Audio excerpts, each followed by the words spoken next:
Greetings, loved ones. Today we're going to talk about whether you should stage an intervention if someone you know is suffering abuse. Help us get these messages out. Please subscribe to our channel, follow us on Facebook, Instagram, and Twitter. Hit the like button and the notification bell, and please share these messages with others because you never know, you could save a life. If you are desperate to convince someone to leave an abuser, ambushing them is not the best way.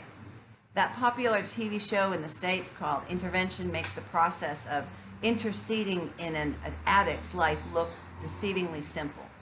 The person doesn't want to get clean at first and fights against the concerns of those who love them, but with enough people surrounding them in their living room, reading agonizing letters of their worries for the person's well-being, the addict ultimately succumbs to climbing into an awaiting car and driving off to rehab. Friends and family, they breathe deep sighs of relief that their loved one is on their way to a healthier life and that imminent danger has passed.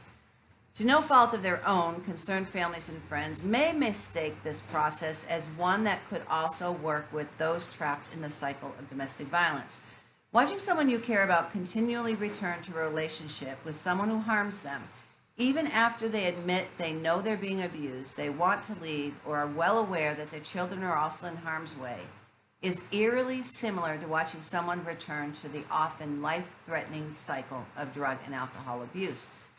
But for 3 reasons I'll explain next, an intervention is actually the opposite of what a survivor needs in order to leave an abusive partner.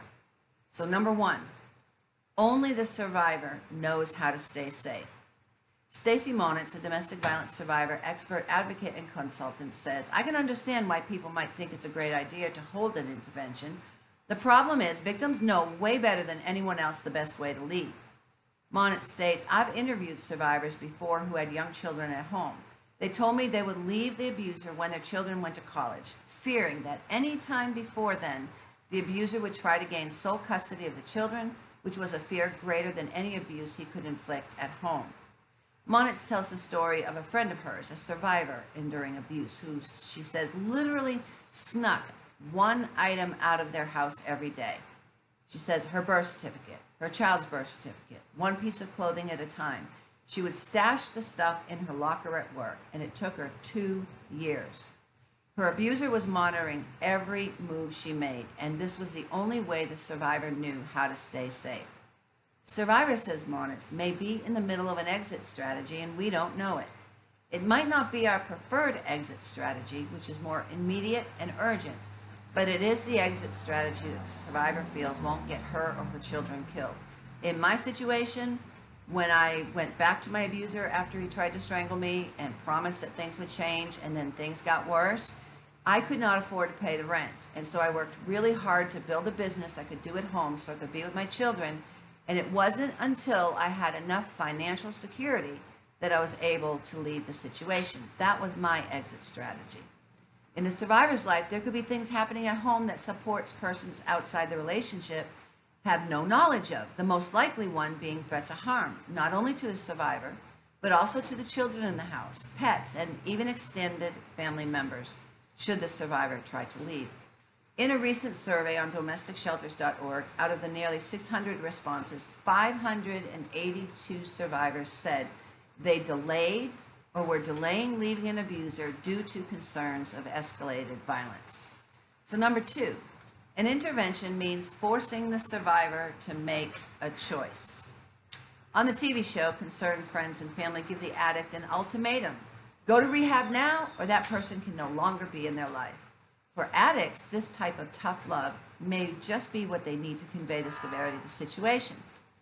But for survivors of abuse who have lived for years, sometimes decades, under the strict control of an abuser, an ultimatum by their friends is the equivalent of what the abuser is doing at home.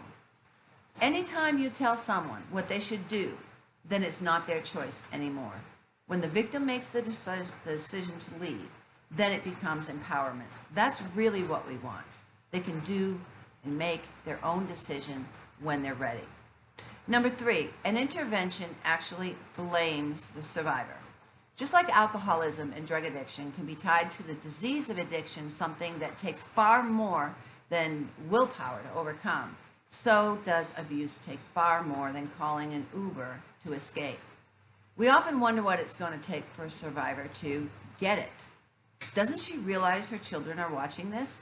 Mona says that a common misconception of survivors of domestic violence is that it's easy for them to go, and not leaving an abuser means they're not concerned about their safety or the safety of their children. It places an undue amount of burden and shame on the survivor who stays. Domestic violence is the only crime where we have to rescue ourselves, she says. One of the biggest reasons people don't reach out for help is the stigma. They're embarrassed. They have shame. So what is the better way to approach it? Instead of an intervention, Mona says it's better to talk to the survivor privately, one-on-one. Give the survivor resources like the local hotline to a domestic violence shelter and information about domestic violence. Make sure to choose a safe time and a place when the abusive partner is not around and the survivor can feel free to speak openly. If this is not the first time you've talked to the survivor and you're beginning to feel desperate and even burned out, you could have something called compassion fatigue. The trauma of being witness to this abuse is taking a toll on you as well. In this case, it's okay to say you need a break. You can say, I'm so worried about your safety, and I love you, and of course I'm here for you, but I can't watch this anymore. That doesn't mean I'm not going to help, but I'm going to take a break. So sometimes we have to give victims permission to go back so they can give themselves permission to not to go back. With 1 in 3 women experiencing domestic violence worldwide, the question is not if you will encounter a victim of domestic violence.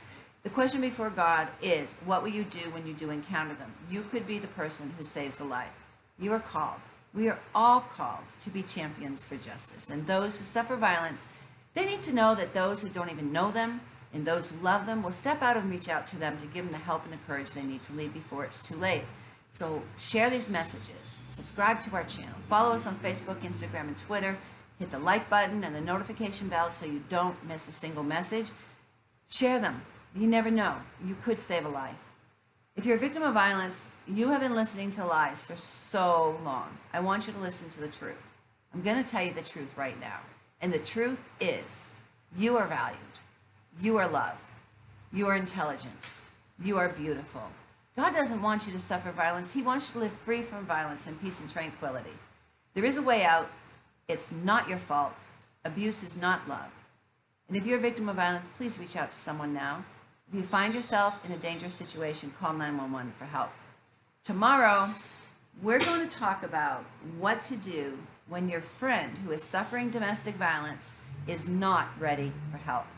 Until then, God bless you.